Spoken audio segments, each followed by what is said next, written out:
राजस्व विभाग में लंबित प्रकरणों के निपटारा के लिए इस समय पूरे प्रदेश में राजस्व पखवाड़ा का आयोजन किए हैं। ये राजस्व प्रकरण जो है, जो लंबित है, त्रुटि सुधार का, नामांतरण का, सीमांकन का, बटांकन का, छोटे छोटे काम है जिसके कारण किसान परेशान है, भूमि स्वामी परेशान है, तो उनको राहत दिलाने के लिए पहले बलौदाबाजार से शुरू किए। 1 जुलाई से 15 जुलाई तक बलौदाबाजार जिले में, फिर उसके बाद पूरे प्रदेश में आज 6 जुलाई है। आज 6 जुलाई को पूरे 32 जिले में शुभारंभ है और राजस्व पखवाड़ा 15 दिन तक चलेगा। किसानों की समस्याएं सुनी जाएगी और स्थल पे ही उसकी समस्याओं का निराकरण किया जाएगा, चाहे वो बटांकन, सीमांकन, त्रुटि सुधार हो, जो कुछ भी विषय आएंगे। और दूसरी बड़ी बात, प्रदेश में सीमांकन विवाद को सुलझाने के लिए जियो रेफरेंसिंग का काम चल रहा है। जो इसरो के जो हमें मैप मिले हैं उनको आधार मान करके जियो रेफरेंसिंग जो है, हमारे अधिकारी मौजूद रहते हैं और वहां पे रख करके त्रुटि सुधार करके उनको क्लियर करते हैं। तो जियो रेफरेंसिंग होने के बाद सीमांकन संबंधी विवाद सुलझ जाएंगे। करीब 6-7 जिले में काम पूरा हो गया है, बाकी जिलों में काम चल रहा है।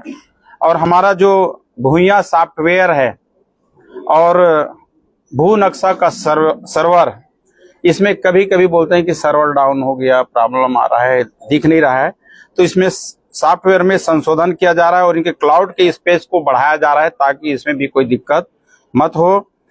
पटवारियों को जो बीच बीच में समस्या आती है सॉफ्टवेयर में, तो उनके लिए जिले में एक प्रोग्रामर वहां पे बैठाया जा रहा है ताकि कहीं पे कुछ दिक्कत हो तो हमारा प्रोग्रामर जिला स्तर पे बैठ के उसको ठीक कर सके।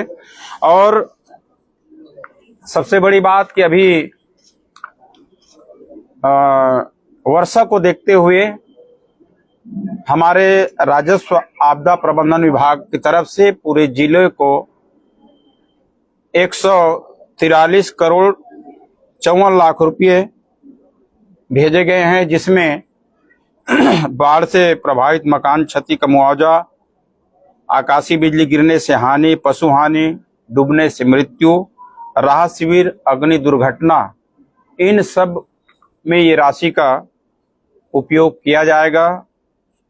राजस्व पखवाड़ा में हमें उम्मीद है कि किसानों की जो समस्याएं हैं वो हल होंगी, किसानों को सुविधा होगी, इनका लाभ मिलेगा। मंत्री जी सबसे बड़ी बात, देखिए, पटवारियों से हमारी बात हुई है, उनके अध्यक्ष भी आए थे। मैं कहा, बिना वजह के जिस मामले को तूल दे रहे हो, उनका कहना है कि सारंगढ़ में जो पटवारी को निलंबित किया जाए उसको बहाल किया जाए। हमने उस विषय को देखा है, एनआईसी से उनका पेपर भी निकलवाया है, तो उसमें पटवारी की गलती निकली है। अध्यक्ष को हम में बहाल कर दिया जाता है और आप लोग हड़ताल पर मत जाइए। किसानों का काम है, जनहित में और सबके हित में आप हड़ताल को वापस लीजिए और काम पे लौटिए।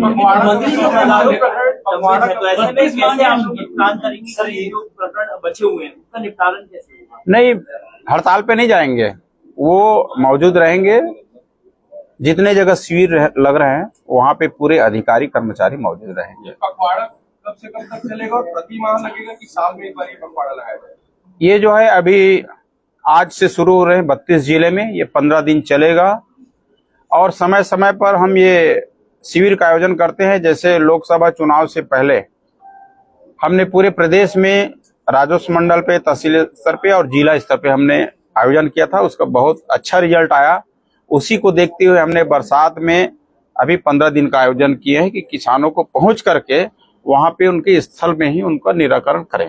मंत्री जी, जिस तरह से आप मेरा 2 समस्याओं को लेकर, एक तो राजधानी को लेकर है, राजधानी बने हुए इतने साल में अभी भी जनप्रवाह की समस्याएं यहाँ पर खत्म है। दूसरी बात, आपने पटवारी की समस्या को लेकर बोला कि पटवारी की समस्याओं पर निदान के लिए प्रोग्रामर रखे हैं, लेकिन पटवारी अपने आप में समस्या है सर।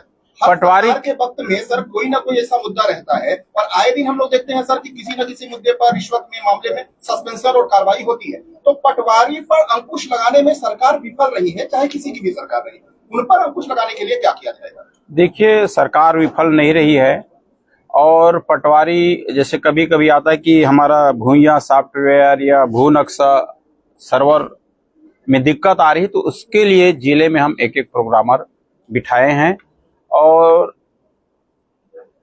सभी से हम यही कहते हैं कि किसानों का कार्यालय का चक्कर मारना मत पड़े।